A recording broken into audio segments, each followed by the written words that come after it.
विद्यार्थी आणि त्याचप्रमाणे माणूस जो आहे त्या जीवनातील वेगवेगळ्या परिस्थितीवरती मात करू शकतो, वेगवेगळ्या संकटांवरती मात करू शकतो.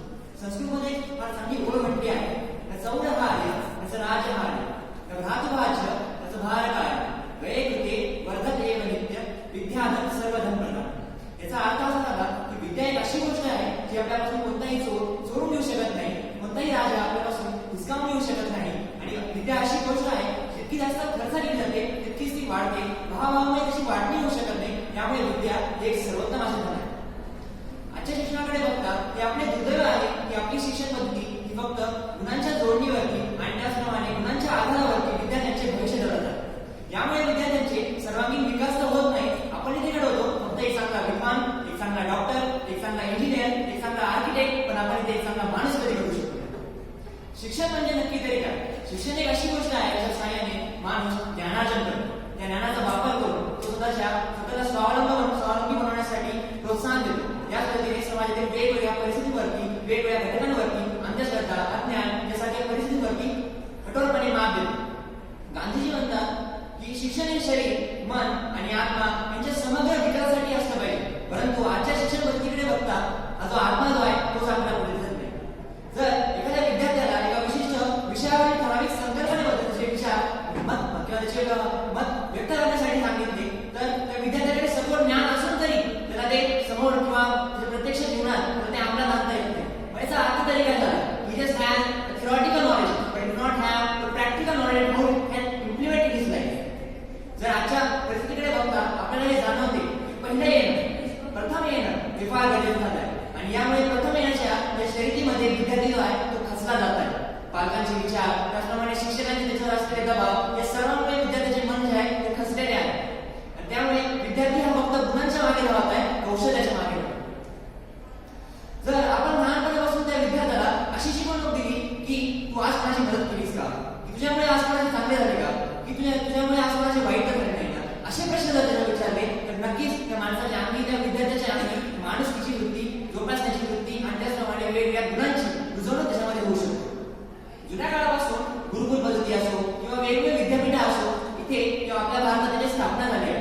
बाहेरून विद्यार्थी इथे शिक्षणासाठी येत होते, परंतु आजच्या परिस्थितीकडे बघता आपलाच विद्यार्थी, आपल्या देशाचा विद्यार्थी आपले देश सोडून परदेशात शिक्षणासाठी जात आहे. याचा अर्थ तरी काय झाला? आणि या प्रश्नाचं उत्तर तरी काय?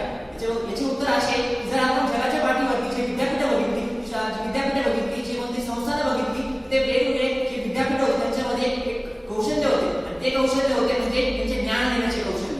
जर आपण जगाच्या पाठीवरती जे इन्स्टिट्यूट आहे किंवा जे ज्ञान देणारे सगळे जे स्त्रोत आहेत त्यांच्याकडे बघितले तर जसे आपण तुलना जर आपल्या आयटी सोबत, आयटी कर्नाटक असो, आयटी बेंगॉल असो किंवा आयटी कोलकाता असो, आयटी दिल्ली असो, आयटी मुंबई असो, या सगळ्यांकडे जर बघितले आपण तर यांच्यामध्ये जो ज्ञान दिला जातो आणि जगाच्या पाठीवरती जो ज्ञान दिला जातो त्याच्यामध्ये फार आपल्याला तफावत दिसून येते.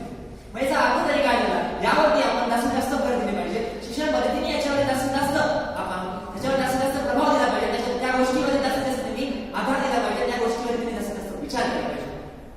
फिनलंड सारख्या देशामध्ये, ऑस्ट्रेलिया सारख्या देशामध्ये, US सारख्या देशामध्ये इथे जो ज्ञान दिलं जातो त्याच्याद्वारे विद्यार्थ्यांना त्यांचे कौशल्य, त्याचप्रमाणे त्यांची गुणवत्ता दाखवण्यासाठी जास्तीत जास्त प्रोत्साहन दिले जाते.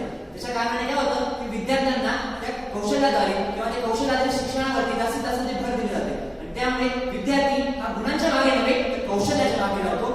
मार्क मिळवण्याच्या मागे नव्हे तर चांगले मार्क मिळवण्याच्या मागे नव्हे तर तो गुणवत्तेच्या मागे राहतो. जर आपण आजची परिस्थिती बघितली तर तंत्रज्ञानाचा आपण जास्तीत जास्त वापर करत आहोत. तंत्रज्ञान एक अशी गोष्ट झाली आहे ज्याद्वारे आपण वेगवेगळ्या गोष्टी साध्य करू शकतो. परंतु या तंत्रज्ञानाचा वापर करून आपण जे ज्ञान देतो, त्याच पद्धतीने आपण जे शिक्षण देतो, त्याचे मागील जे उद्देश आहे ते बदलतात. जर आपण आजची परिस्थिती बघितली तर नक्कीच आपण म्हणू शकतो की आपली शिक्षण पद्धती आहे त्याच्यामध्ये फार विलंब आहे. जर गावातील विद्यार्थी आणि त्याचप्रमाणे शहरातील विद्यार्थ्यांची याची आपण तुलना केली तर आपल्याला एक सांगते किंवा आपल्याला एक दिसून येते की गावातील शिक्षण जे आहे त्याच्यामध्ये जास्तीत जास्त भर दिली जाते. परंतु जर आपण शहराकडे बघितलं तर शहरामध्ये विद्यार्थी जे आहेत फक्त क्लासच्या तणावाखाली वेगवेगळे स्पर्धा परीक्षेसाठी ते जास्तीत जास्त तयारी करत आहेत. परंतु याच्याने काय होते, विद्यार्थ्यांच्या मनावर फक्त बिंबवलं जाते की just have to score better marks for winning the competition. पण त्याच्यामध्ये मनात हे सांगितलं जात नाही की त्याच्या अंगी वेगवेगळ्या गुणांची रुजवणूक झाली पाहिजे.